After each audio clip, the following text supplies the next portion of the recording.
Justiça é a lei da ordem universal, onde cada coisa, em seu devido lugar, encontra sentido e potência. Para ordenar essa grande orquestra planetária, é preciso, antes de tudo, ter a ética de olhar para si mesmo, para si mesma, dentro do julgamento. Se enxergar como exemplo a iluminar a decisão. Xangô tem a obrigação de uma responsabilidade kármica ao julgar. Isso significa que sua decisão também se tornará seu karma. Por isso mesmo, quando julga, o faz sob a lâmina do seu próprio machado, que é o primeiro erro, degola a si mesmo. Tornou-se assim orixá da justiça, pois em sua grandeza e sabedoria, no bater do martelo, nunca errou uma sentença. Começo esse novo quadro aqui no nosso canal, nosso quadro Justiça em Verso e Prosa, com essa prosa verseada de Lucas dos Prazeres, que está dentro de um texto que nós escrevemos sobre a justiça a partir da perspectiva iorubá, a partir da nossa vivência do que a gente chama, dentro de toda uma construção de uma ética de justiça, de orixalidade, de como é que a gente pode usar o panteão africano para conversar sobre justiça. E esse evento, esse programa, esse grande momento que nós estamos aqui, é um momento da gente conseguir costurar concepções de justiça com verso e prosa, tanto verso no sentido de poesia, quanto verso no sentido de música, quanto verso no sentido da nossa oralidade, que são as nossas tradições, quanto a prosa escrita, tanto a prosa falada. Aqui no Nordeste a gente utiliza muito o termo prosear. Então nós vamos prosear sobre justiça, trazendo aqui convidadas e convidados, além de pessoas para debater, em geral, com uma plateia incrível, reduzida, seleta, mas incrível. Eu gostaria até de manda aí uma imagem da nossa plateia, para a galera dar um oi. E vamos apresentar hoje quem são os nossos convidados especiais.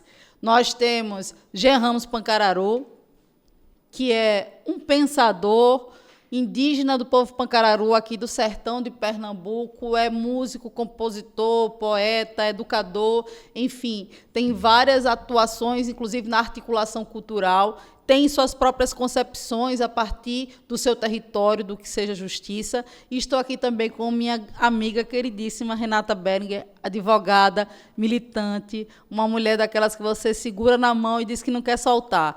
Então, sejam muito bem-vindos aqui, bem-vindas a esse nosso Justiça em Verso e Prosa. Espero que esse programa piloto seja aí um incentivo para que a gente possa se encontrar muito mais vezes para debater temas relevantes dentro dessa concepção de justiça. E eu vou passar a palavra para Jean, para ele dar e dizer assim, nessa tua apresentação inicial, ouvindo esse verso proseado de Lucas dos Prazeres, sobre essa justiça responsiva, ou seja, um juiz que tem um machado, que tem dois lados, e ele coloca um dos lados no próprio pescoço. Se ele errar a sentença, antes dele cometer o erro, ele próprio se degola. Como é para você, dentro da sua visão de justiça, essa percepção dessa responsabilidade de quem decide ou não o que é justo, ou o que é justiça para você, ou que esse texto representou nessa introdução para você? Eita, eu pensei que ia ser Renata logo. Eu estava aqui ainda pensando o que eu vou falar, né, na verdade, mas eu acho que o texto me leva para um lugar em entendimento de que a justiça é a própria existência. E aí eu quero falar de justiça nesse primeiro momento na primeira pessoa que é coletiva. Eu acho que uma das grandes insurgências da justiça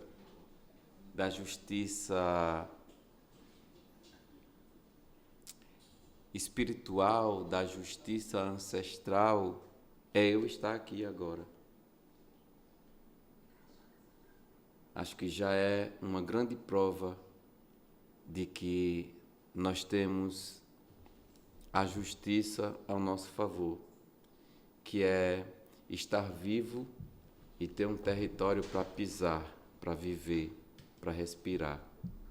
Isso prova que a justiça transcende os tempos, as horas, os quilômetros e os territórios.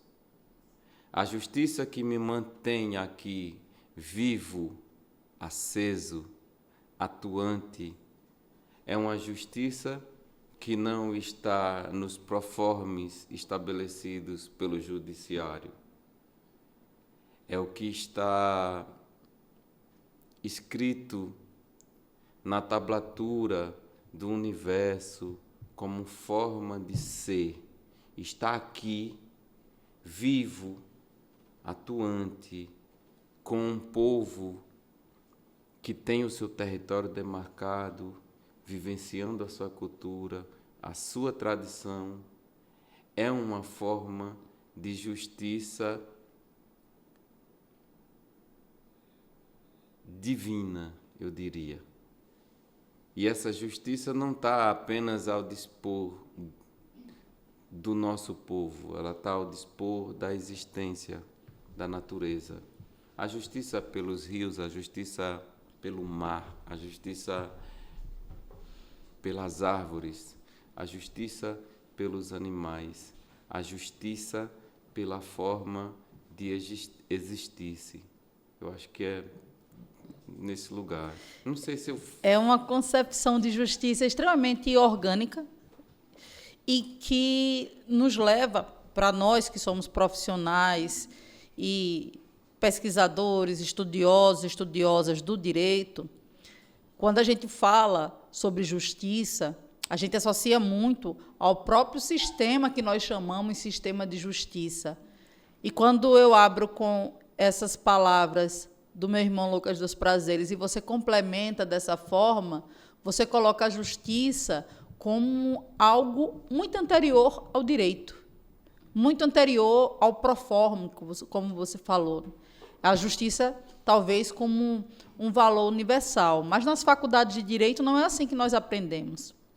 Nós aprendemos que direito é uma coisa e justiça é outra coisa. E aí eu vou passar essa bola para a doutora Renata Berenguer, que, como uma pessoa que efetivamente milita, que advoga, que luta por justiça no nosso sistema, que realmente faz essa materialização dentro de um poder, uma organização do Estado.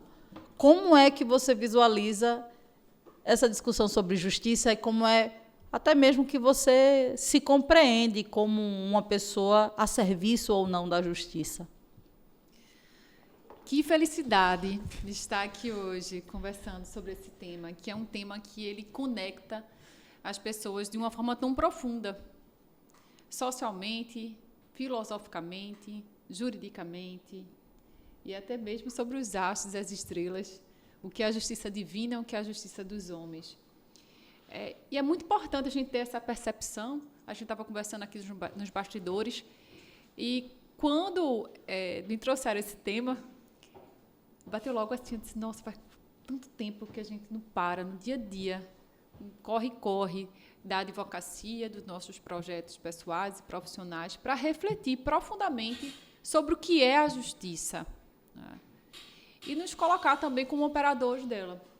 E esse é um momento muito feliz por esse motivo, porque é um momento de reflexão.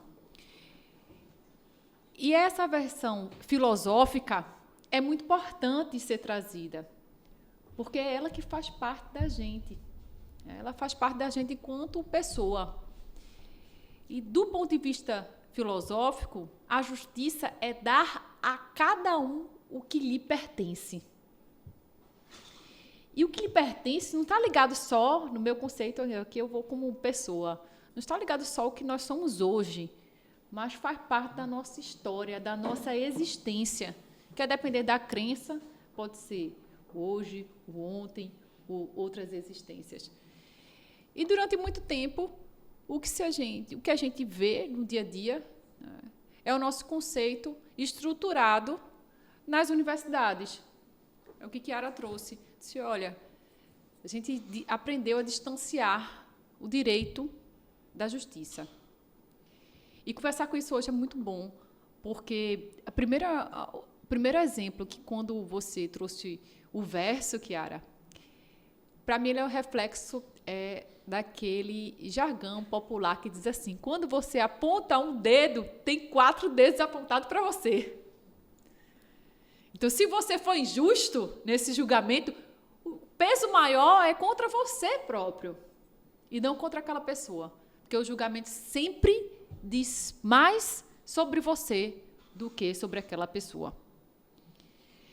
E do ponto de vista jurídico, que é o que eu respiro, vivencio todos os dias, de noite, de domingo a domingo, é que a gente, quando olha para o sistema de justiça, a primeira palavra que vem em mente é a imparcialidade. Para mim, um conceito de justiça, ele tem que partir, assim, a estaca zero para se falar de justiça é o ouvir. Você, para ser justo, você tem que ouvir, tem que servir, tem que ouvir todos os lados, porque o que é para a justiça para você, da justiça filosófica, da justiça humana, pode não ser para outro, que vive conceitos, tem uma história diferente, uma perspectiva diferente, oportunidades diferentes, um mundo completamente distante disso. E, para mim, justiça tem que partir do pressuposto de ouvir todos os lados, de você ter a paciência, de você saber que a versão de um nem sempre é a correta ou a mais completa, e ligar sempre a ouvida, à imparcialidade, porque é através da imparcialidade que a gente vai se permitir ouvir com qualidade. É interessante, Renata, você falar isso. Esse final de semana, que recentemente, né, que eu não sei quando é que o pessoal vai estar assistindo esse vídeo, mas eu participei de um clube de leitura e a obra era uma obra de Conceição Evaristo, que se chama Canção para Ninar Menino Grande. E ela diz assim, se quem conta uma história já comete uma traição, quem ouve uma história e reconta, comete uma dupla traição. O que é que ela quer dizer com isso? Ela quer dizer que, muitas vezes, os verbos, a palavra, o narrar, nunca vai ser fiel ao que efetivamente aconteceu enquanto realidade. Mas, cada vez que você narra, você cria uma própria realidade da narrativa. E aí você, como advogada, vem nessa concepção de justiça. Nós, né, enquanto advogados, você é advogada privada e eu advogada pública, esse triângulo processual é justamente essa possibilidade do sistema de ouvir as várias versões do mesmo fato. E aí você precisa chegar a uma composição. Mas eu tenho minhas dúvidas com relação o reconhecimento dessa imparcialidade, porque eu creio que cada pessoa observa tudo na vida a partir do seu locus, do lugar. Por isso que é tão importante nós termos em várias estruturas visões diversas.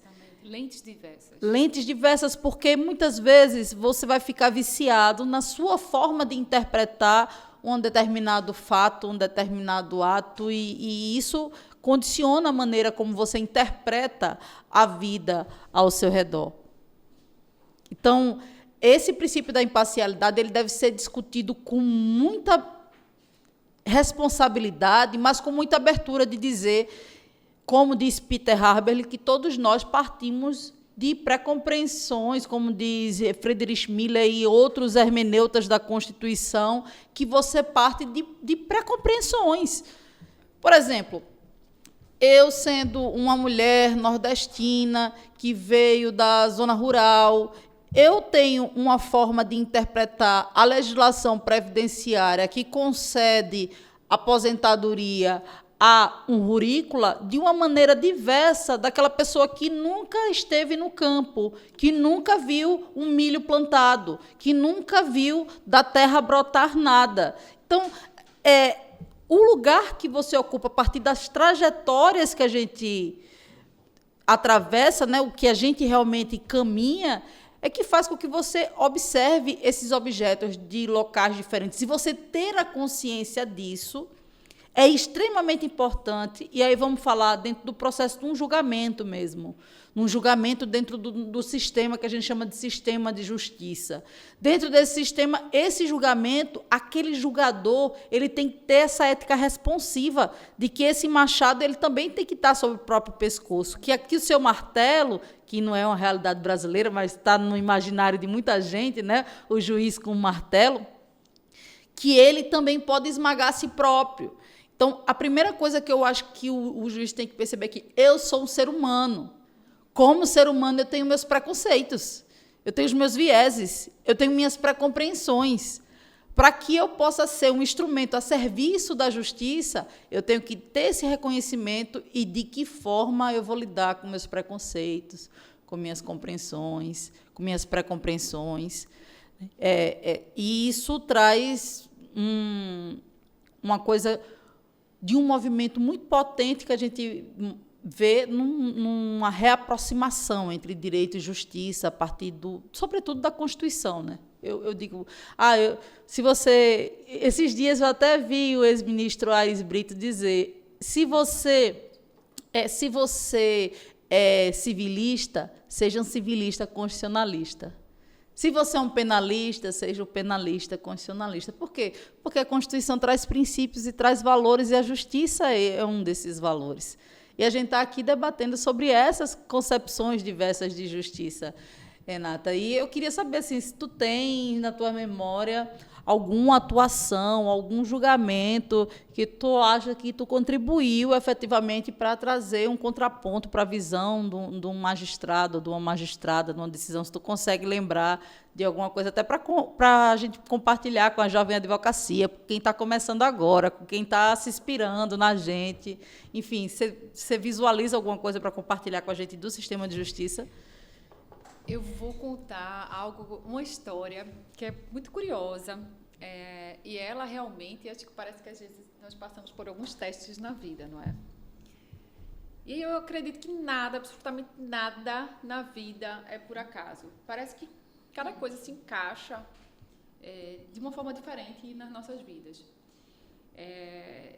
E teve um caso em específico, as pessoas que já me acompanham sabem que eu sou uma pessoa realmente sensível às causas das mulheres, das meninas, dos direitos humanos como um total. Isso é questão de direitos humanos, não é questão de absolutamente nada. É como nosso queridíssimo Aires Brito falou, do ponto de vista constitucional. Então, qual era a história? Eu, assim que me formei, eu tenho que confessar, mas para esse contexto é muito importante ser dito, assim que eu me formei, eu prestava serviço para a comunidade carente, diversas comunidades diferentes. E isso me proporcionou conhecer várias realidades diferentes da que eu vivia. Eu participava de um projeto social que ele construía escadarias nos morros. E aí, curiosamente, esse projeto me levou até o Ibura. E aí foi ótimo, tudo mais, projeto muito bacana. Anos depois, muitos anos depois, eu, enquanto gestor de uma empresa, naqueles dias caóticos, aí liga um comissário de polícia e faz assim: doutora, olhe, estou precisando falar com a responsável pelo jurídico da empresa.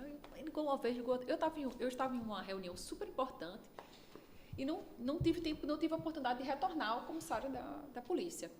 Uma vez, duas vezes, na terceira vez, eu disse: não, vou atender, que deve ser urgente. Aí veja, eu vou atender, que deve ser urgente. Quando eu atendi, ele disse: olha, veja só, e tem uma pessoa aqui que nós prendemos, num período de pandemia, que cometeu um crime ligado de cunho sexual, e não fala português. E a única coisa que a gente conseguiu entender, que ele falou, foi que a filha dele trabalhava em uma empresa com essas características que é a sua.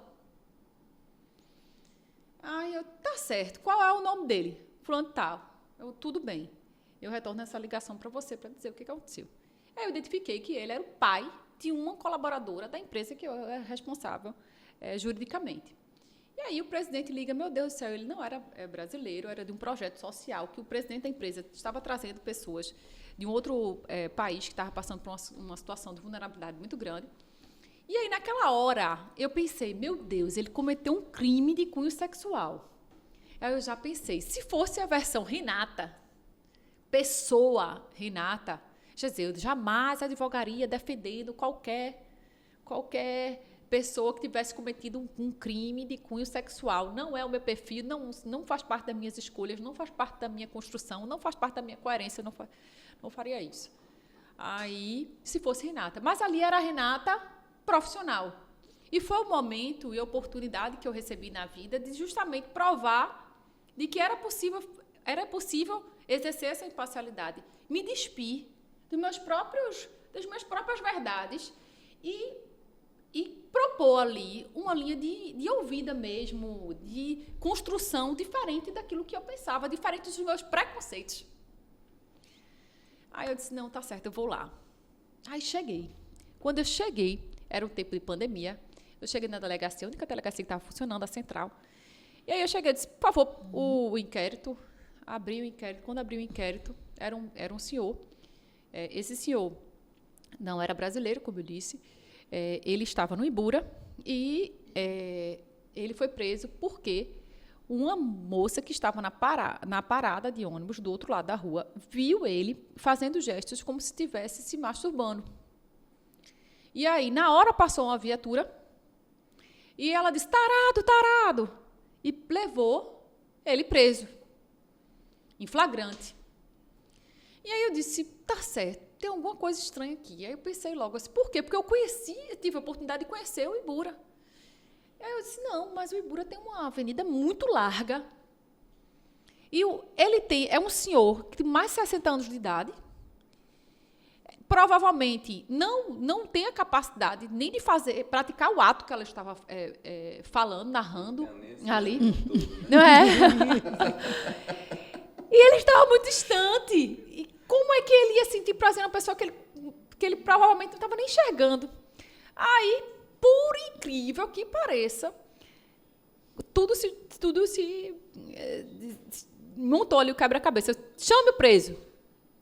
Aí, quando eu vi os presos chegam, eu disse, o senhor usa óculos? Minha primeira pergunta foi, o senhor usa óculos? Usa. Cadê o óculos? Está aqui no bolso, está quebrado. Aí eu disse, mostre. Estava quebrado, realmente, no bolso dele. Ele disse, qual é o grau? Tanto. Eu disse, certo. O senhor, por acaso, tem algum problema? O que é que o senhor foi fazer na rua? Aí ele, não, estou com problema. Fiz uma cirurgia na próstata, tirei a sonda, e estou com problema, estava doendo muito para urinar, e fui procurar uma clínica. Aí eu, certo, e o que foi que aconteceu? A clínica estava fechada, eu fui para trás de um arbusto tentar fazer xixi, né? E não consegui, porque era muito lento e tudo mais, tá certo. E aí foi quando aconteceu a história toda. Por acaso, que não é o acaso, meu avô tinha passado pelo mesmo problema de saúde dele, eu conheci exatamente o lugar onde aconteceu a situação, sabia que exatamente quando se tira uma sonda, realmente pode ter esse tipo de problema. E tudo se uniu em um quebra-cabeça. E a partir daquele sentimento de me despir dos meus preconceitos, não preconceito de forma negativa, mas dos preconceitos que realmente nós temos construídos diante conceitos do que a gente... prévios, Exato, né? Exatamente. Tive a oportunidade de me despedir e dizer, não, agora está vendo como as coisas são. E levar essa versão da história para a magistrada, numa audiência de custódia. E na audiência narrada, disse, olha, está aqui a comprovação médica dele. Eu pedi a comprovação médica, está aqui o óculos dele. Ele não pode praticar, é um crime possível, inclusive, porque ele não pode praticar esse crime por conta da doença dele. E esse foi o contexto, eu consegui soltá-lo. Então, Renata, essa tua história me faz lembrar muito de uma frase de Nego Bispo, que diz o seguinte, o importante não é a teoria, é a trajetória. Então, às vezes, você tem muitos anos de teoria, de banco de faculdade, mas você não tem a trajetória suficiente para operar a justiça num caso como esse que você relatou. E eu fico pensando muito em onde vieram minhas primeiras concepções de justiça. E a primeira menção que eu tenho vem muito da minha avó, Dona Neta, que não está mais nesse plano, mas que eu tenho certeza que acompanha sempre. E ela dizia para mim assim, no seu português, na sua forma de falar simples de uma mulher semi-analfabeta da roça, dizia que você não deve fazer ao outro que você não quer para si. Você falou de imparcialidade. Eu lembro muito que tias minhas ou vizinhas da comunidade diziam que confiavam 100% em deixar os filhos com a minha mãe, porque tinha certeza que se tivesse qualquer tipo de embate ou qualquer tipo de situação, minha mãe seria justa. Ela não favoreceria os seus próprios filhos. Então, é algo que você cresce sendo construído por concepções de justiça que são muito anteriores a uma faculdade de direito, né? E isso é importante para que a gente pense a justiça enquanto valor e pense a justiça em diversas dimensões. E a gente está aqui, além desses dois convidados especialíssimos, Jean Pancararu, Renata Beringer, nós estamos também com uma plateia especial que também vai interagir conosco. E eu gostaria de passar a bola para aí e dizer, vocês têm alguma contribuição, alguma concepção de justiça que vocês queiram compartilhar, alguma pergunta, alguma intervenção? É a vez de vocês agora. A plateia mais bonita do Brasil, viu?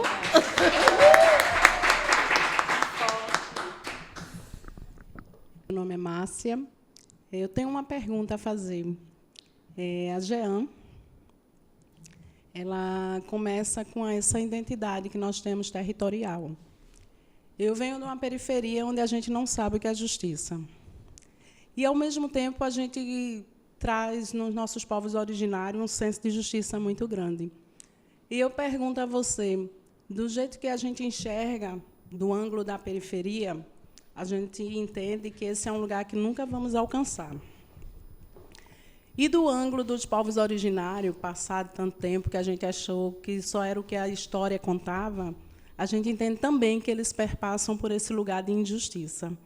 E eu pergunto a você, passado tudo isso, o que é que Jean, quanto homem indígena, com toda essa vivência, ele enxerga também da periferia?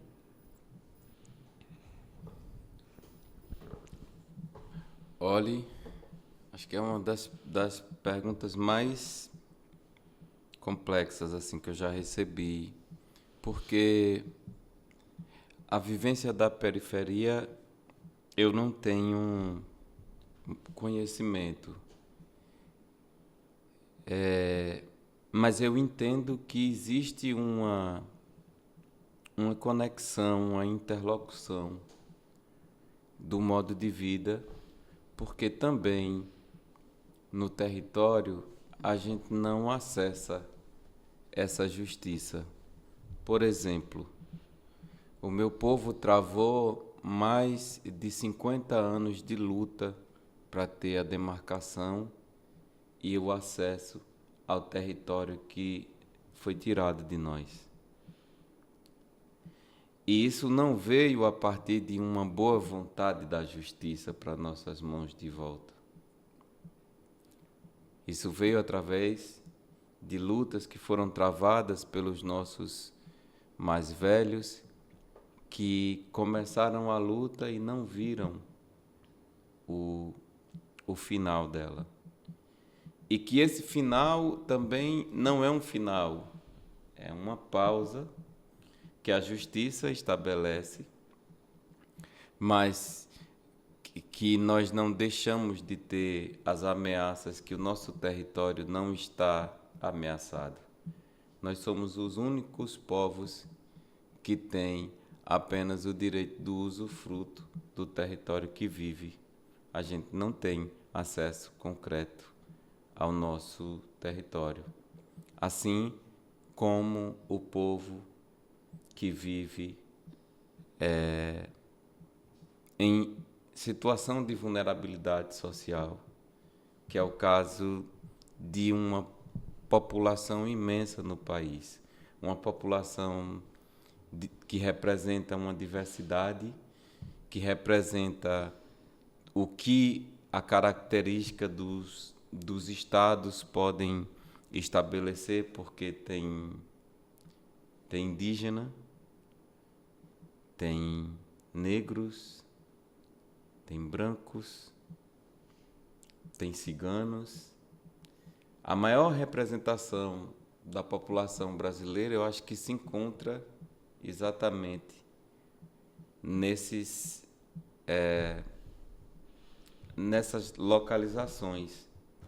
E é onde a gente mais necessita ver a justiça atuando, porque o direito e o acesso às políticas públicas de saúde, de educação, nós precisamos que esses direitos sociais eles sejam estendidos não só para as comunidades em estado de vulnerabilidade, mas para todas as comunidades. E aí eu incluo os quilombos do nosso estado, os territórios indígenas que necessitam das suas demarcações para que possam continuar existindo. Eu falei mais cedo e eu continuo defendendo que é o direito de existir como ser orgânico, original, é uma forma de fazer justiça. E eu desejo que a justiça chegue de forma equipada mesmo para todos nós. E, sem romantizar também, eu digo que nós não podemos perder a esperança na justiça, porque ela, em algum momento, para quem tem fé e para quem não tem, a justiça é justa. O machado da justiça que mira quem precisa ser justiçado, vamos dizer assim, se ele mira para o próprio pescoço, por que ele não vai mirar para quem necessita? Jean, você falando sobre justiça, eu vejo que, às vezes, nós mesmos, que debatemos justiça numa perspectiva filosófica, orgânica, natural, às vezes a gente continua confundindo justiça com um sistema que se chama sistema de justiça. Mas até onde é justo esse sistema de justiça? Eu acho que deveríamos chamar de sistema judiciário, como um poder do Estado que busca efetivar uma justiça. Mas quando a gente fala sobre a justiça, para mim, ela é algo que efetivamente ela ocorre uma hora ou outra, porque para mim está muito ligado a essas sabedorias que foram passadas. E isso é uma desconstrução, tá, gente? É uma desconstrução da jurista que estudou na FDR, que passou por toda um epistemicídio, uma doutrinação do bacharelismo, que entende que a justiça só pode ser feita pelo Estado. Eu estou aqui propondo uma concepção de justiça que vai além do Estado. E ela sempre vem. Ela pode não vir no nosso tempo, mas ela sempre vem, na minha concepção de justiça. E quando Márcia faz uma pergunta sobre a periferia, eu lembro de várias conversas que já tivemos, no sentido de que o nosso povo da diáspora, que é a maior parte da periferia, é de pessoas negras, são de pessoas que foram sendo expulsas do centro e indo empurradas no racismo ambiental para os morros. E é impossível eu não falar isso do local onde eu narro. Eu tenho que dizer, foram os nossos que foram declarados livres e que no dia 14 de maio não teve nenhuma política de inclusão efetiva e foram sendo colocados para um morro, ou seja, um povo sem território. Quando você pega um povo, sequestra do seu continente, leva para outro continente, e aquele povo pisa naquele chão e não sente como seu, e não sente que é o chão que os seus ancestrais moram, adubam e permitem novas existências, entra-se em uma grande crise. Eu acho que essa, apesar de todas as semelhanças de ser periferia no sentido de exclusão do sistema centro, a periferia das cidades grandes, a periferia de uma cidade como Recife, a periferia de uma Salvador, de um Rio de Janeiro, a gente está falando de pessoas que foram destituídas da possibilidade de ter território, mesmo sem a titulação nem usufruto. São pessoas que estão o tempo inteiro em vulnerabilidade porque elas não têm um território próprio. E aí eu lembro que a primeira vez que a gente se conhece, que a gente conversou e tratou sobre várias dessas ideias, foi uma audiência pública que nós realizamos no território Pancararu. Eu estava, à época, como presidente da Comissão da Verdade sobre a Escravidão, e nós fomos ao território Pancararu realizar essa audiência para entender melhor de que forma haveria essa aliança entre pessoas negras, pessoas indígenas, remanescentes de quilombo, na luta por liberdade, na luta por justiça. Fizemos 3 dias de intensos debates, falamos sobre justiça, sobre vários aspectos, mas um momento que me marcou muito e que algumas pessoas aqui da plateia estavam presentes foi quando eu falei para você que eu vi a natureza apequenar o homem. Eu vi o fogo abrir caminhos, o vento arrastar os males e as águas transbordarem em fúria enquanto a terra recebia meus pares. Eu vi a natureza insurreita, eu vi força, poder, potência na imagem de uma deusa negra, senhora da encruzilhada. Eu vi a justiça adentrar o palácio da justiça.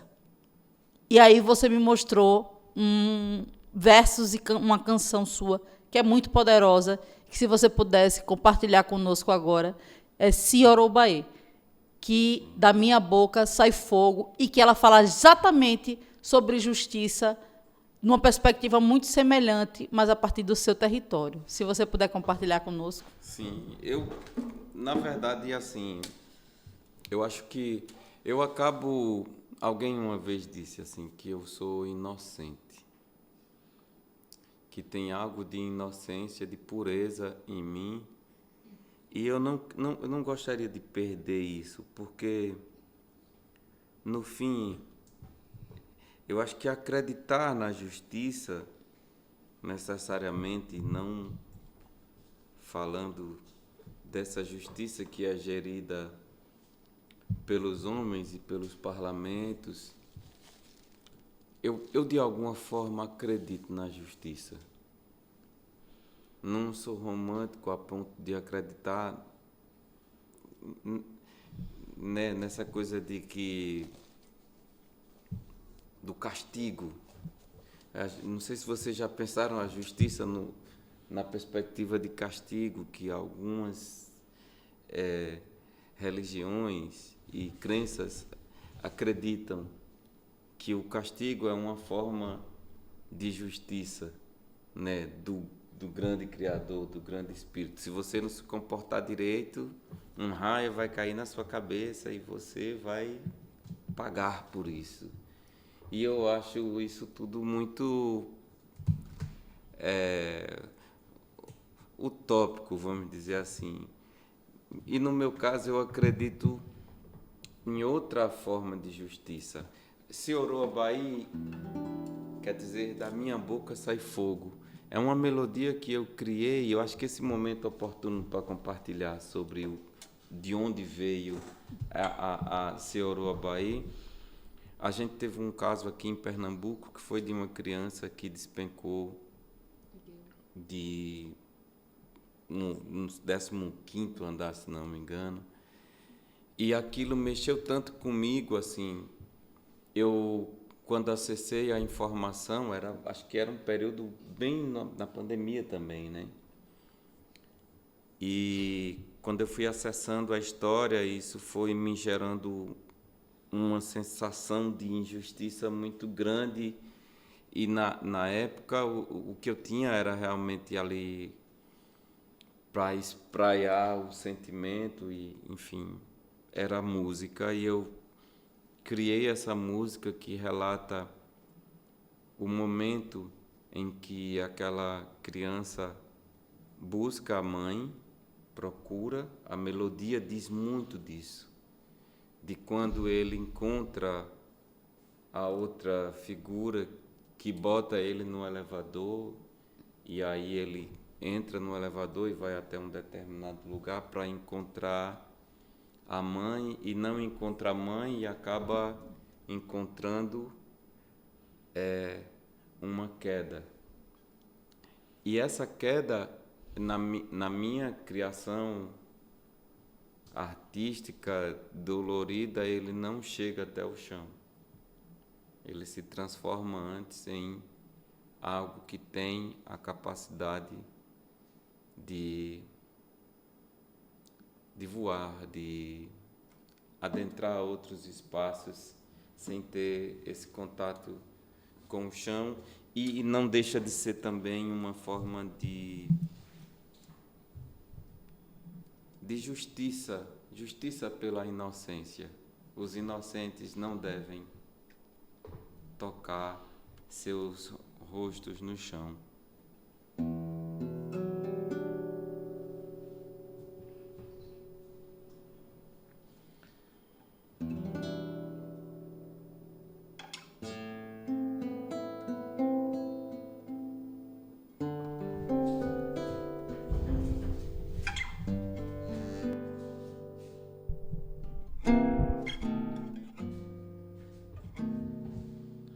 Não é apenas por ser brasileiro,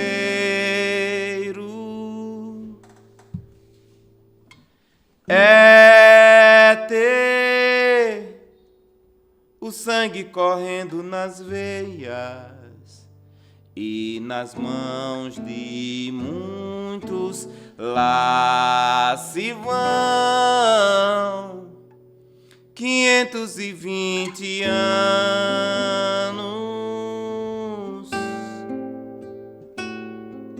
de lutas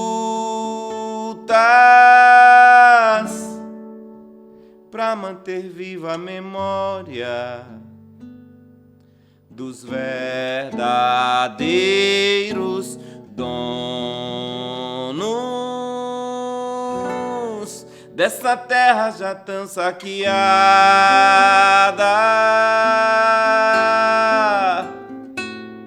estuprada,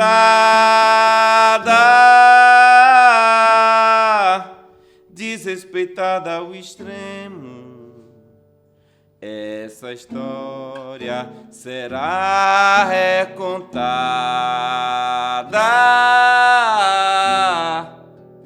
Por isso estou aqui,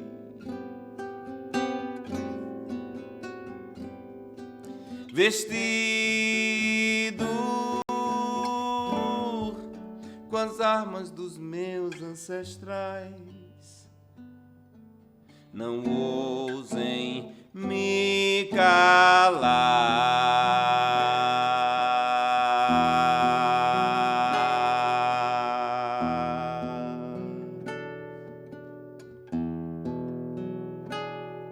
Eles dizem tudo que foi engolido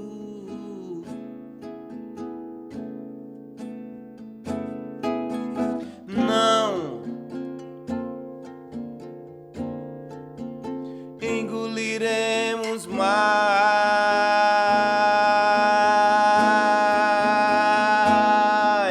Não venham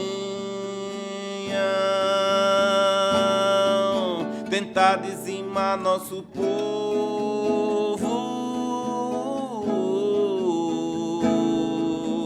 Nós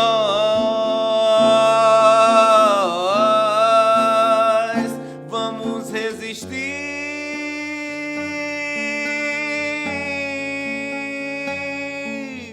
Lutar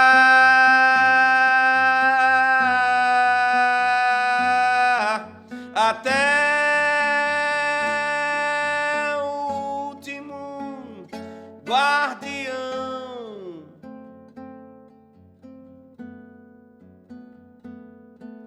até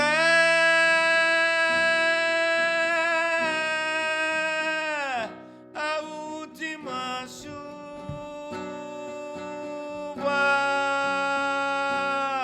e o espírito das florestas trazerem a justiça e o espírito das águas trazerem a justiça e o exército de caboclos cumprirem com a justiça e a força dos encantados trazerem nossa justiça.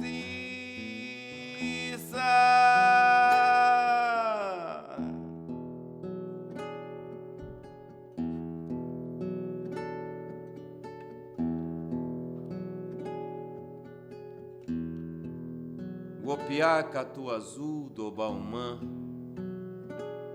quer paz em Oquirá, Aciá, Desagueuá, do Soiaque, Guarazi, Iazi, e um rumpo.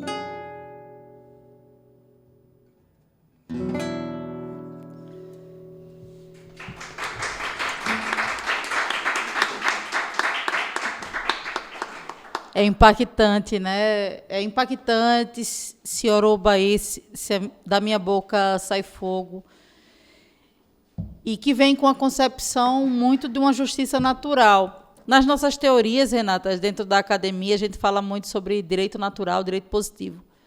Mas eu acho que também a gente tem que começar a filosofar sobre uma justiça natural. Sabe que os espíritos das florestas vão trazer a justiça, que o espírito das águas trazem a justiça, que a força da ancestralidade pode vir a trazer a justiça. Então, Jean, muito obrigada por essa... A pessoa fica até, né? Olá, meu nome é Bruno, eu estou presidente da Comissão de Igualdade Racial da OAB de Pernambuco. E eu queria fazer uma pergunta para a doutora Renata Berenguer, minha amiga Renata, muito querida. E eu estava ouvindo a conversa de vocês e você falou sobre a imparcialidade, né, do julgador, e Chiara trouxe a questão dos vieses que são inerentes ao ser humano, né, inclusive do julgador.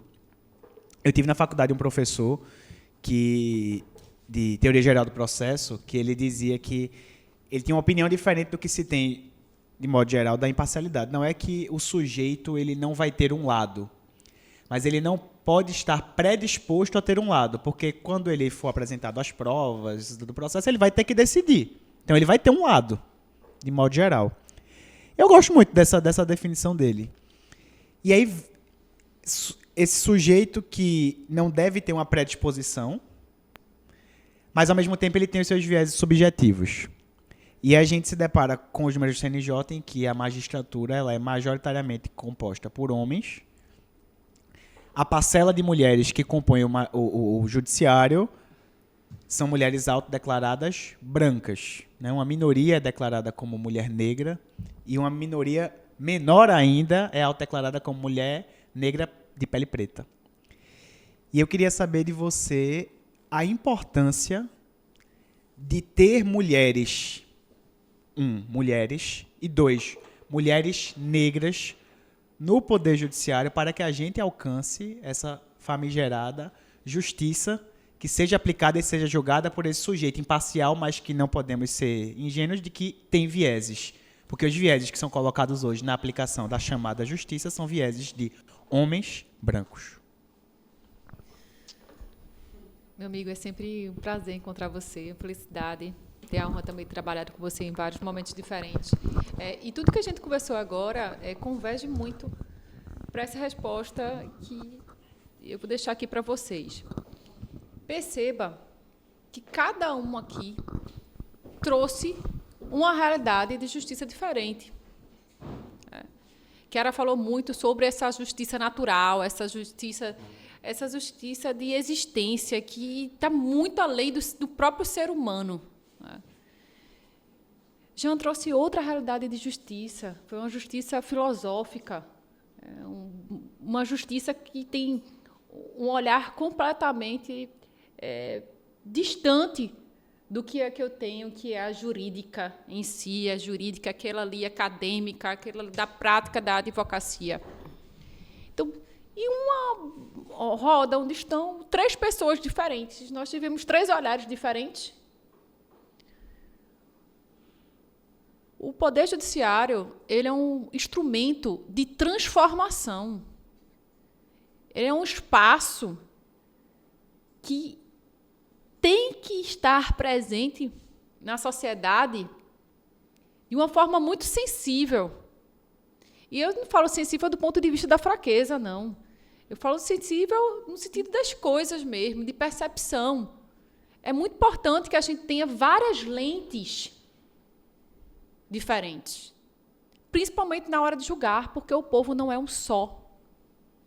Hoje, a sociedade ela é composta majoritariamente por mulheres. Então, os números também de violência têm recortes muito presentes e poucos discutidos. Então, muitos estados, inclusive o nosso, infelizmente, o número que aumenta de violência, muitas vezes, nos censos que foram apresentados, foram contra mulheres negras. Então, a presença das mulheres não é uma questão de ser melhor ou pior, ou qualquer outro sentido, longe disso. Mas é importante enxergar as coisas, todas elas, dentro do direito, fora do direito, nas nossas próprias vidas, pessoais e profissionais, com lentes diferentes. Por isso que é importante a mulher estar inserida nesse processo de justiça e a mulher negra também está inserida nesse sistema de justiça. E é muito comum, né, Renata, quando a gente vai para esse debate e as pessoas dizerem assim, mas eu acredito no mérito. Quem deve estar nesse espaço é quem tenha mérito. Mas, ao mesmo tempo, você vê que esse mérito não é um mérito de merecimento.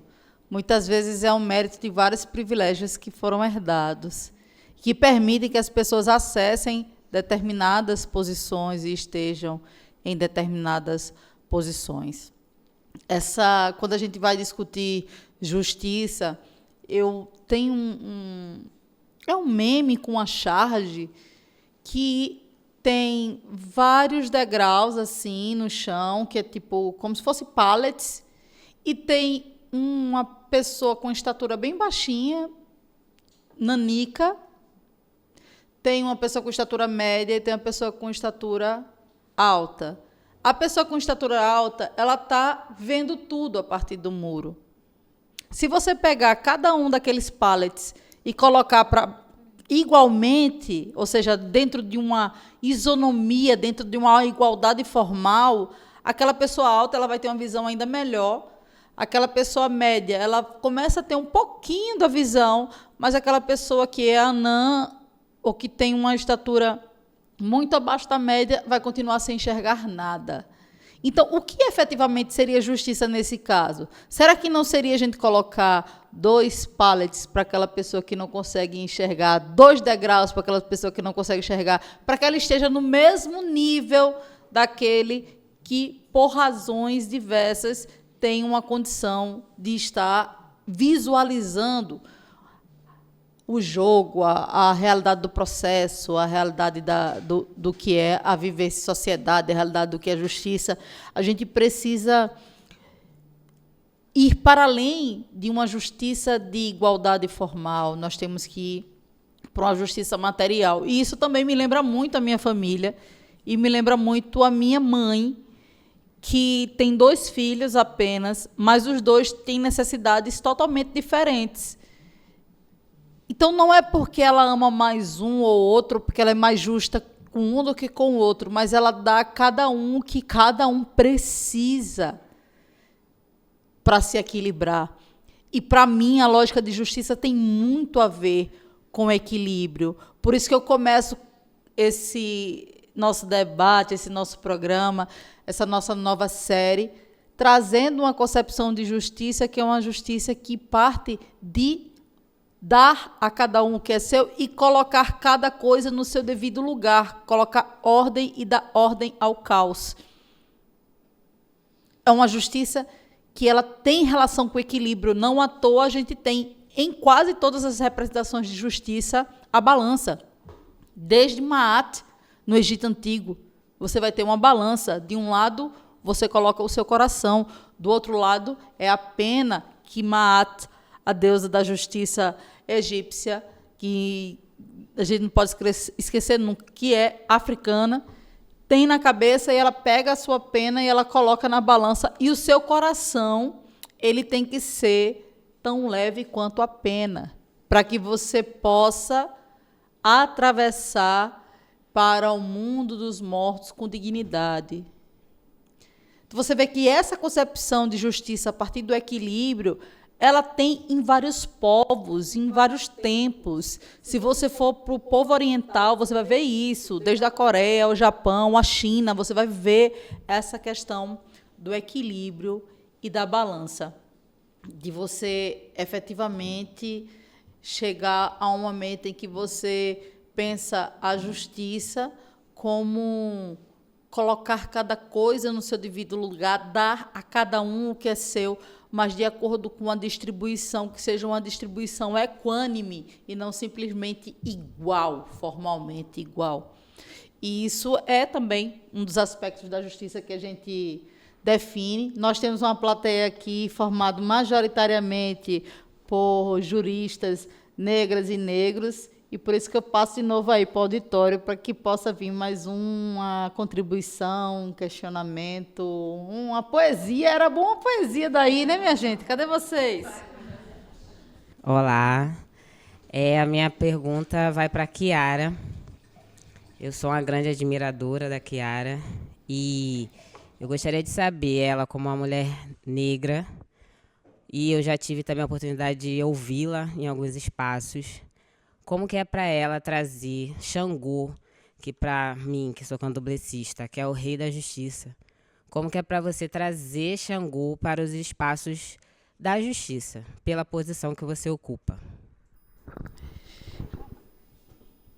Obrigada, viu, minha irmã, pela pergunta, porque a gente vive uma estrutura de sociedade que é uma estrutura que ela está atravessada por vários tipos de opressão. E uma das mais violentas no Brasil é o racismo religioso. Então, quando você fala de Xangô, já parece como se fosse um bloqueio. Eu não quero nem ouvir, porque você está falando de algo que é satânico, demoníaco, ou qualquer tipo de julgamento que vá para um lado que não é o que eu estou propondo enquanto jurista, enquanto pesquisadora, enquanto teórica. É uma ideia de a gente, quando a gente fala de justiça, nós não falamos de Temis, que é uma deusa grega, nós não falamos de Leviatã, que também é uma figura mitológica greco-romana. Nós não falamos, quando estamos na academia, no sistema de justiça, de Hermes, para falar de hermenêutica. E quem é Hermes? Também é um deus pagão, de uma percepção politeísta muito longe da cristã. Por que tudo isso é aceitável e não é aceitável nós debatermos ética e justiça a partir de um panteão que não seja greco-romano, de um panteão que seja iorubá, que seja banto, que venha de tradições, de matrizes do norte da África, da África subsaariana, de toda a realidade também dos povos originários do Brasil. Por que é que isso é visto de uma maneira tão pejorativa? Por que é que, quando a gente fala de Hermes... Hermes, eu sou uma professora de hermenêutica, uma amante do estudo da interpretação da hermenêutica. Hermes é um deus pagão. No primeiro dia, quando ele nasceu, No dia que ele nasceu, foi 24 horas, ele roubou o próprio irmão, Apolo, rei da guerra. Ele fez com que todo o gado de Apolo andasse de ré, para Apolo não saber para onde o gado dele ia. Ele, depois disso, se tornou um deus do escambo, do comércio, da cultura e da comunicação, e também era o mais veloz dentre os deuses, e conseguia levar as mensagens, que ele conseguiu se fazer compreender e conseguiu convencer que a punição dele, a punição que era a punição que ele queria exercer, era de levar a mensagem dos deuses para os homens. Esse é Hermes. Um deus ladrão. E a gente consegue estudar esse deus dentro das faculdades de direito, dentro do bacharelismo, com a maior simplicidade do mundo. E se você for pegar todos os outros, você vai ver que também tem as suas complexidades. Quando eu proponho discutir a partir de Yansan, a partir de Xangô, a partir de Exu, eu só estou dizendo, nós podemos ter outras referências de justiça, que não é a justiça eurocêntrica, que não é a justiça greco-romana, que conversa com ela, inclusive, porque se a gente for fazer um paralelo entre Hermes, nós temos Exu, que é basicamente o mesmo arquétipo. E quando a gente vai fazer uma discussão teórica, filosófica, abstrata sobre justiça, se você tem a possibilidade de fazer isso a partir de Hermes, a partir de Temis, a partir de Dique, a partir de Leviatã e de tantas outras figuras greco-romanas, por que é que nós não conseguimos, enquanto sociedade brasileira, construída a partir de fundamentos originários negros de África e originários aqui da nossa terra-mãe, por que é que nós não conseguimos fazer isso também de uma maneira espontânea, de uma maneira sem amarras, de uma maneira sem julgamento, sem dizer que nós estamos propondo algo que não tenha relação com a ética? Pelo contrário, a banca de Exu tem dois lados. Se você leva mais do que você deixa, você está roubando. Se você deixa mais do que leva, você está sendo roubado. Isso é um princípio de equidade. Isso é um princípio de reciprocidade, que nos nossos itãs, na nossa tradição oral, demonstram que essas são tradições, sim, que nos ensinam sobre ética e sobre justiça. Que você não pode, como muitos dos nossos cidadãos e cidadãs, e a gente está perto do período eleitoral agora, quando a gente está gravando, mas muitos acham que a gente tem que transferir todas as responsabilidades para políticos que têm que resolver. Não, nós temos direitos, mas nós temos obrigações. Enquanto cidadãs, enquanto cidadãos, nós temos direitos, mas nós temos obrigações. Se você quer ter direito, mas você não quer ir na reunião de pais e mestres do seu filho, na reunião de condomínio, de que forma você está participando da construção democrática, do debate de justiça e da construção de sociedade?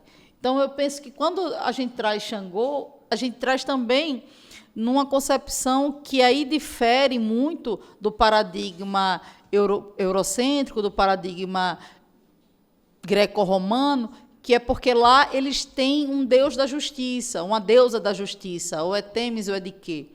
Dentro do panteão iorubá, todos os orixás são da justiça. Todos eles realizam justiça. De Ossan com as suas folhas, de Oxumaré com a sua prosperidade, de Oiá com os ventos que transformam, de Oxum com a água que encontra caminho, de Iemanjá com os seus ciclos, de Xangô, de Ogum na luta pelo direito. Tem um livro de um teórico alemão chamado A Luta pelo Direito. E nós temos dentro do panteão iorubá um orixá que é o guerreiro da justiça, que é o Oxalá jovem, o Obatalá, e a gente tem o Oxaguian, desculpa, e a gente tem também o Ogum, que é um guerreiro que, dentro das nossas tradições, na tradição oral, quando a gente vai contar sobre as histórias e as vivências, isso vai ensinando geração a geração sobre o que é ser ético, sobre o que é ser justo, sobre o que é justiça.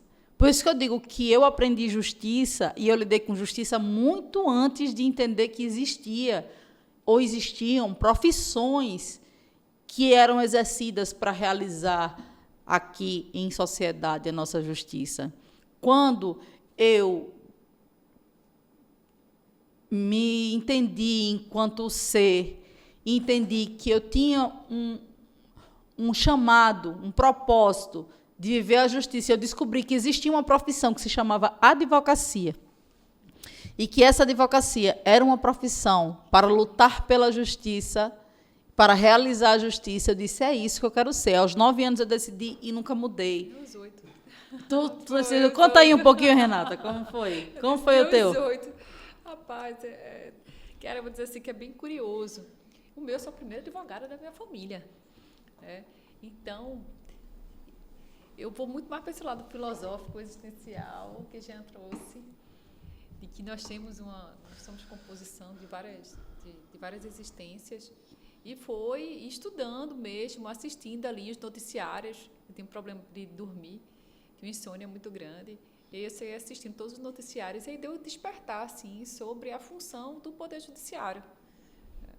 Na época, estava passando aquele problema como é o Lalau, na construção do prédio do Tribunal Regional do Trabalho, lá de São Paulo. E aí eu pensei, quando eu assisti aquela história toda, ainda muito jovenzinha, eu disse, meu Deus, uma pessoa que está nessa posição, fazer tudo isso que foi feito. E aí, a partir daquela pequena reflexão, eu disse, eu quero trabalhar com a justiça. De lá para cá, a justiça faz parte do meu dia a dia. E veja, nós estamos aqui mais uma vez trazendo várias perspectivas diferentes, várias lentes diferentes, seja da sua própria origem, da estrutura, de religião familiar, seja de Jean, da justiça, da sua terra, do seu povo, ou a minha, ligada a esse conceito do judiciário. Existem muitas justiças. E a gente precisa estar preparado para encarar essa realidade de várias versões, porque o direito é uma ciência humana. Ela não é um exata, não é mais um é dois. É isso. E eu entendo que, como observadores, se a gente voltar ali para a plateia, a gente vai ver que cada um está de um lugar. Cada um está vendo a gente de um ângulo diferente. Exatamente. E eu acho que é assim, com qualquer problema complexo. Cada pessoa observa de um lugar específico e vê coisas que o outro não está vendo. Por exemplo, agora eu estou vendo atrás de você tem um quadro lindo com o nome Olinda, com a igreja lá do Matriz, com o Alto da Sé. Você não está vendo. Mas eu estou conseguindo enxergar, porque eu estou de outro local. E não quer dizer que é um local melhor ou pior. Não, é é simplesmente diferente. É simplesmente diferente, é sobre isso.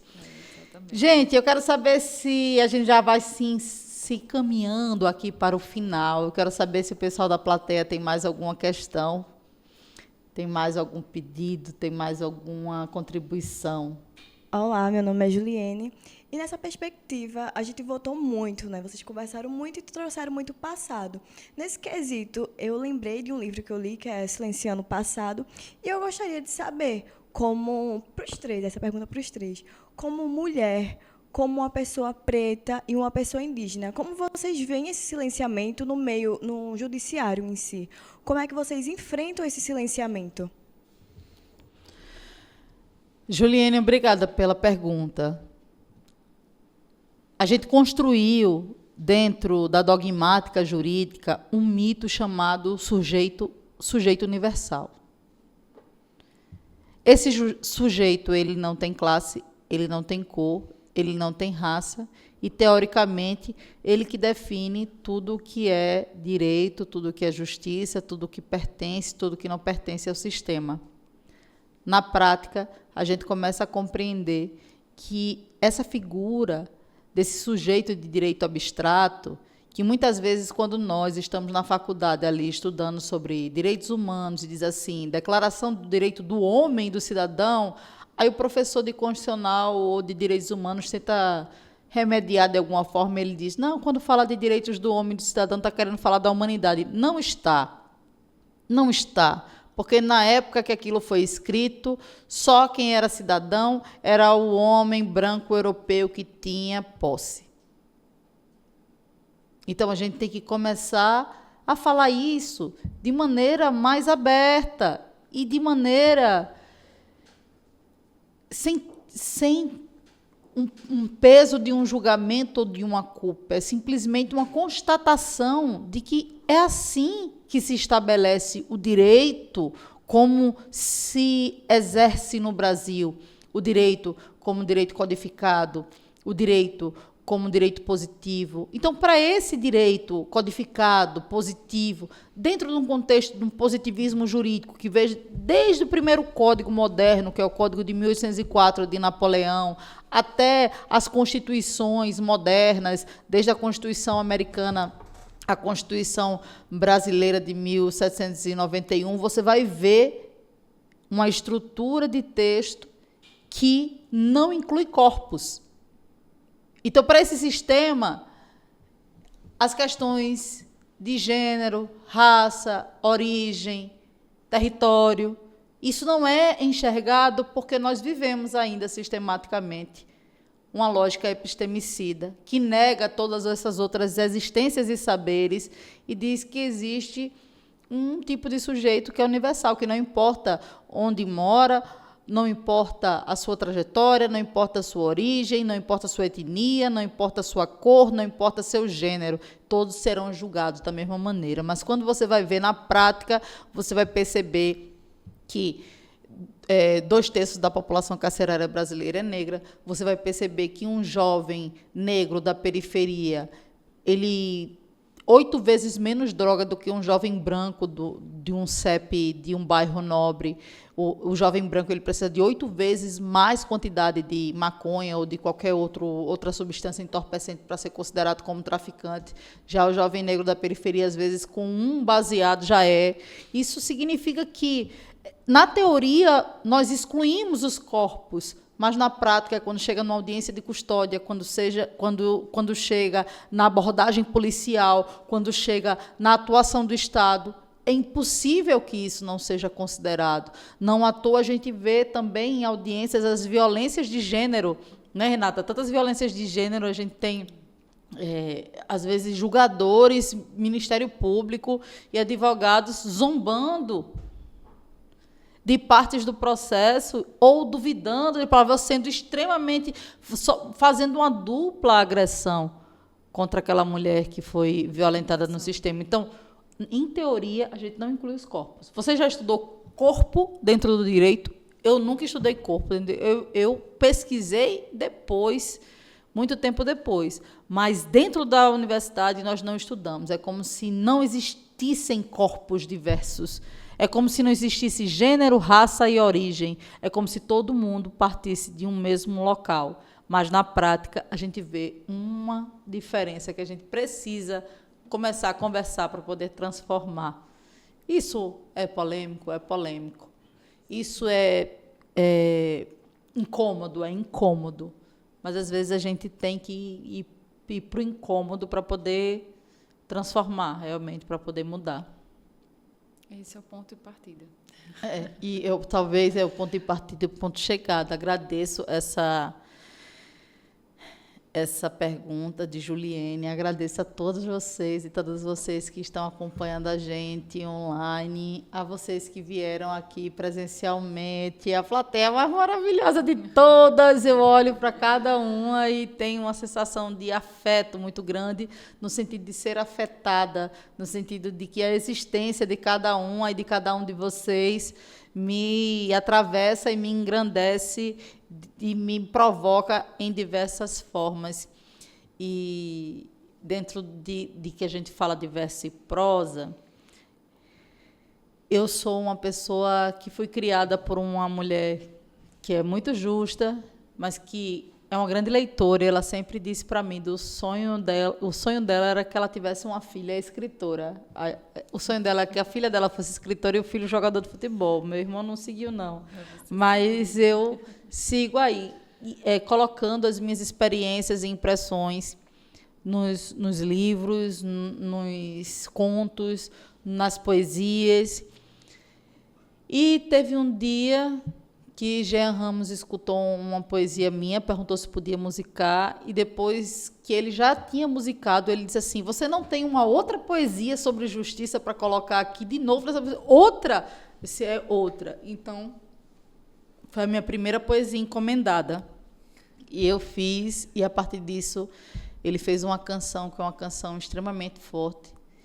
Eu perguntei a ele, tu está disposto a tocar hoje aqui? Porque realmente ela estremece a concepção que ela traz de força ancestral e de justiça. E eu queria pedir para ele cantar aqui para a gente. Chama Diáspora. Sobre a pergunta de Juliene, né? Eu acho que a gente precisa ter uma justiça diversa. A gente precisa ter uma justiça que, na cabeça do inocente, tudo é fácil, né? Tipo, a causa é indígena. Tem alguém que julga aí, algum indígena para julgar essa situação? A questão é LGBTQI, PM+, tem alguém LGBT que possa julgar isso aqui? Porque é tão óbvio, assim, que a diversidade não é contemplada, né? Principalmente nos momentos de decisão, na hora em que se decide. Espera aí, tem alguém aqui que é da periferia que pode julgar essa situação, que conhece a situação de perto e pode estar dizendo? Porque o que é exatamente injusto na justiça é ser julgado por quem não conhece a causa. Eu acho isso... Enfim, mas eu não sei nada de justiça. Eu sei um pouquinho de sensibilizar a justiça e quem pode fazer justiça.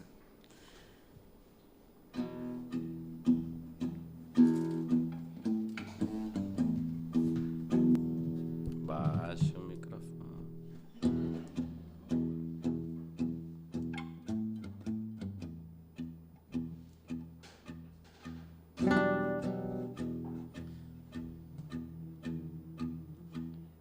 Sangue de Dandara,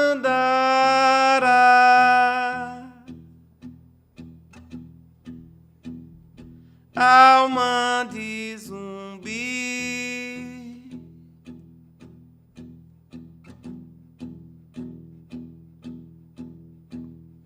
quem de África veio, trouxe a Bayomi. Trouxe Oxalá, guiou Oxalá, Pai de todo mundo, Pai dos orixás,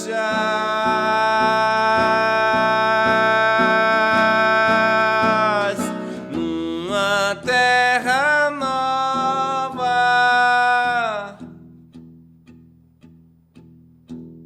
Chegou Molu,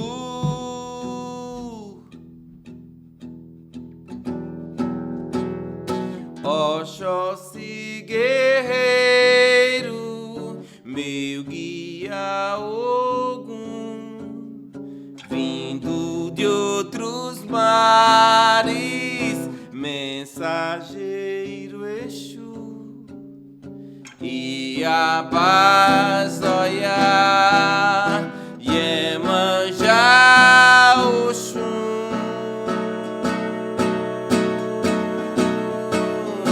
Eu vi a natureza,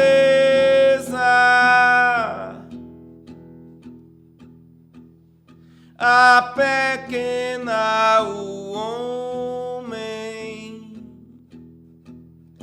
Vi o fogo abrir caminhos, o vento arrastar os mares, águas transbordarem em fúria, enquanto a terra recebia meus pares.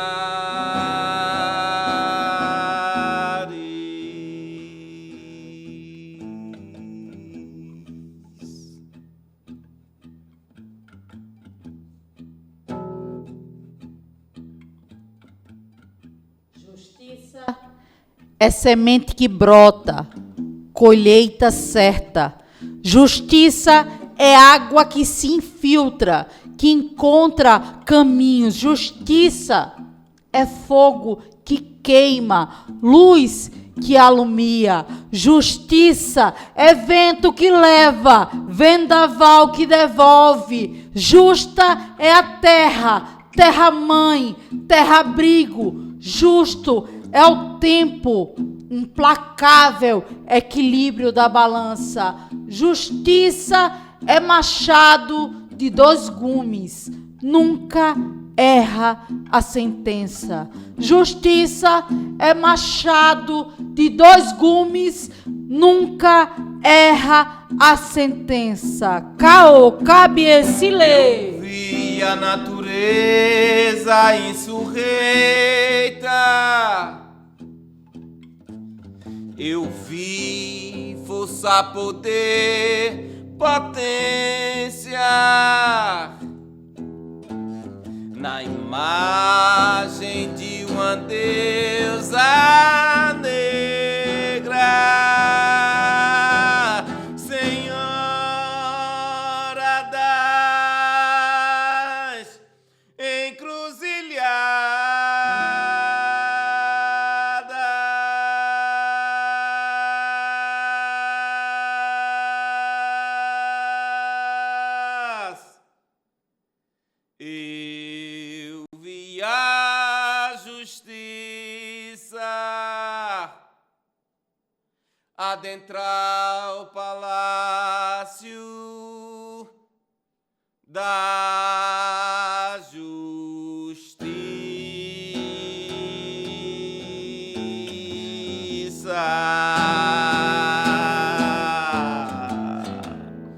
Hey! Ho! Hey!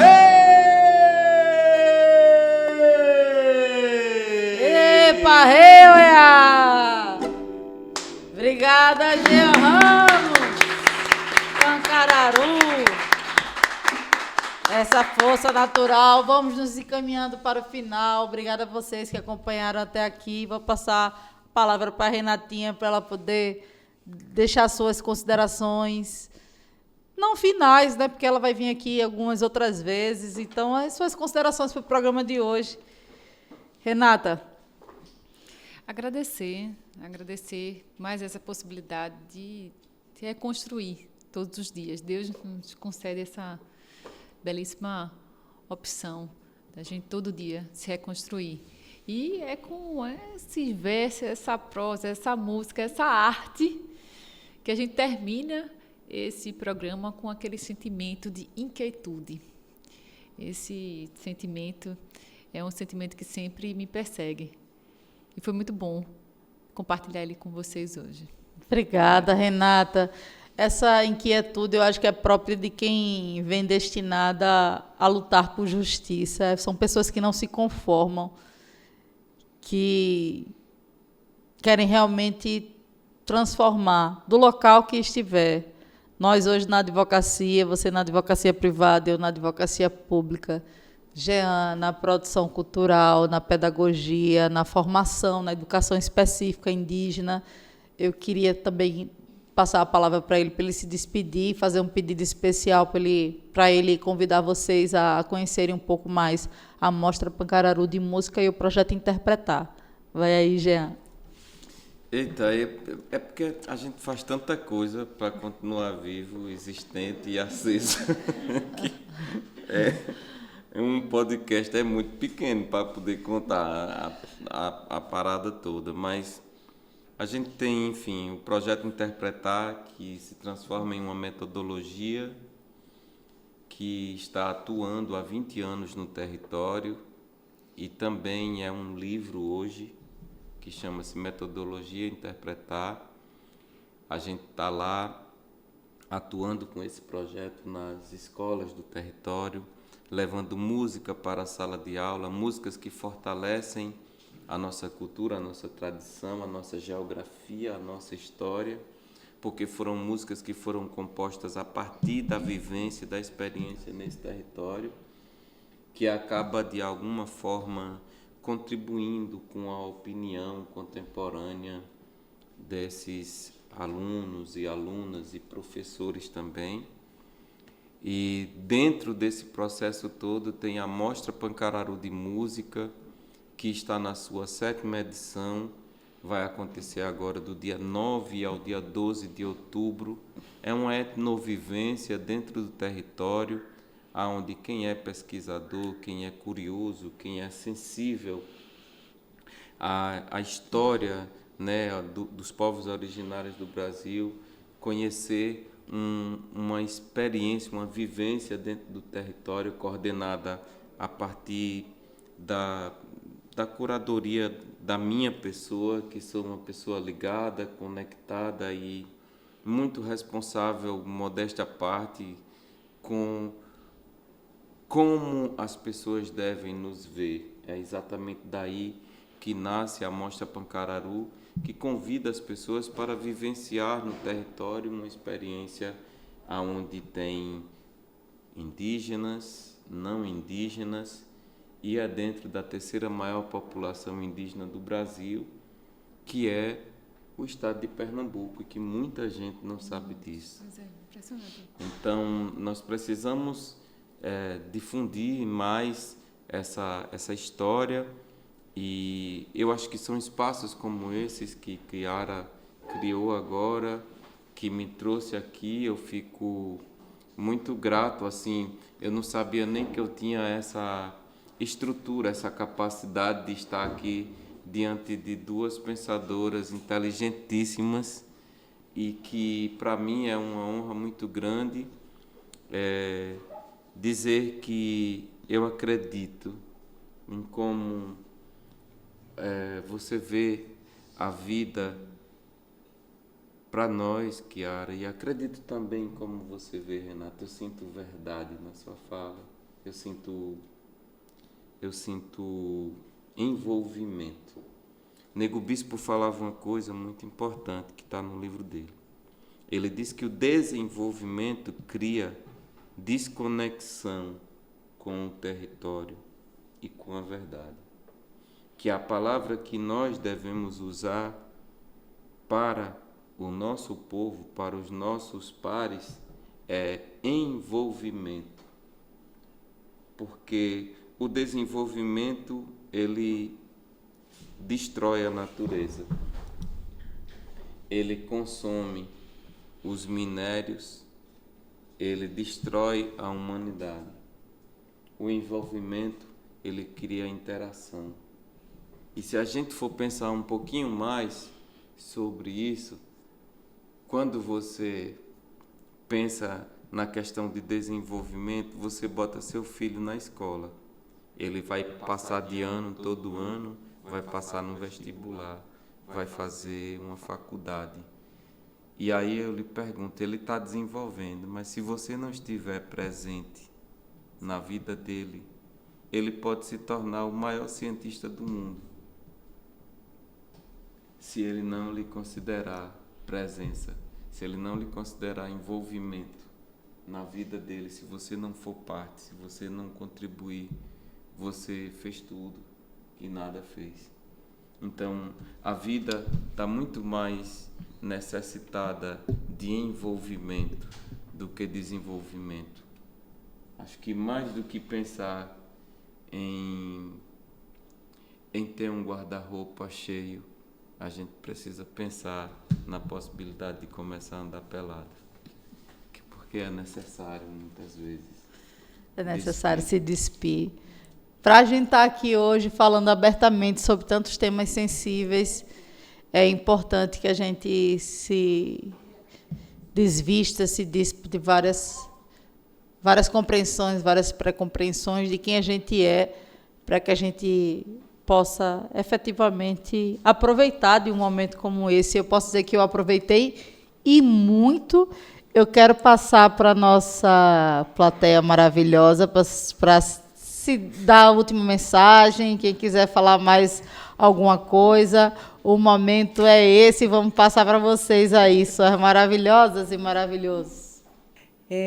Para além da reflexão, como bem colocou aqui Juliene, que são 3 pessoas e cada um partindo de um território, de uma vivência, eu sempre digo, cada um partindo de uma bolha, porque esse é o lugar que normalmente a gente ocupa, e toda essa percepção parte da bolha da forma de desenvolvimento, e agora eu trazer uma palavra envolvimento, que eu acho que ela é realmente muito pertinente. O que eu trago como justiça, depois de escutar tudo isso, que ainda a gente sabe que é uma utopia, principalmente para nós, que ainda tem que olhar sobre o retrovisor da ancestralidade, por tudo que passou, e olhar para o futuro de onde a gente não consegue ter certas perspectivas. E aí eu peço assim a vocês que vivem, especialmente, eu digo para a Renata, que traz um outro olhar sobre uma outra perspectiva, que a gente busca a justiça diariamente do lugar que eu parti, do lugar que eu vivo, de onde eu represento. E assim como Jean, porque é uma luta comum, como estamos vulneráveis. E a periferia, especificamente, como bem Kiara colocou, ela traz uma coisa muito forte. Estamos lá, temos serviço, mas não temos direito à moradia. A gente não tem nenhuma seguridade desse lugar.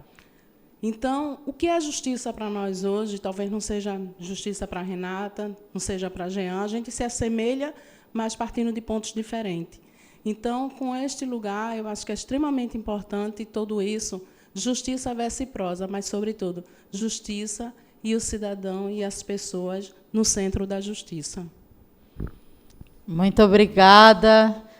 Essa é nossa Márcia Eliana, é uma pessoa de muita força, de muita coragem, que se coloca em grandes empreendimentos para a realização dessa justiça social.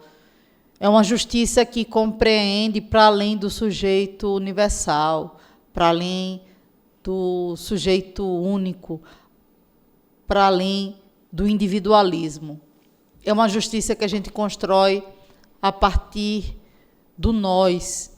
E eu quero terminar com uns versos que eu tenho nesse livro chamado Diáspora, Retorno, Corpo e Memória, que diz assim: nunca só, sozinha não há ressonância. Da encruzilhada da dor nós renascemos, na dororidade nos empoderamos, aquilombadas tecemos justiça. Eu volto às estratégias do passado, reconstruo o quilombo. Eu sou uma mulher negra, eu serei reflexo dos meus sonhos, do eterno sonho palmarino de liberdade. Eu serei o rio que não seca, fogo que não se consome, serei tambor que insiste, palavra que flecha, não caminho só, fecundação das vozes que vieram antes, das que me acompanham, das que virão depois. Quem fui, sou, serei eu, continuação, confluência, nós.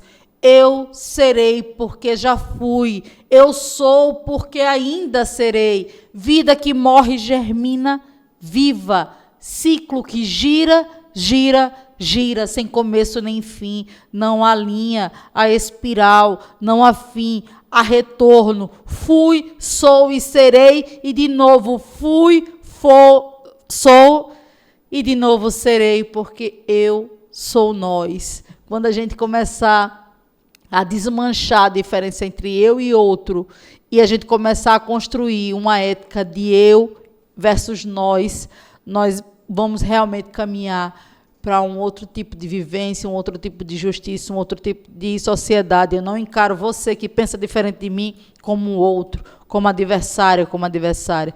Eu acredito você como parte de mim, como nós, nesse grande sistema, que nós não precisamos concordar em absolutamente tudo, ou podemos discordar em absolutamente tudo, não concordar em absolutamente nada, mas eu consigo compreender que eu sou cada partícula, cada um desses eus individuais que existem, mas juntando não só com os eus humanos, mas também com a própria natureza, com a terra, com os animais, com todo esse cosmo que permite que eu compreenda a justiça como muito além do direito. E vamos continuar nesse debate no nosso próximo programa, trabalhando sobre as concepções diversas de justiça, tanto em verso quanto em prosa. Muito obrigada.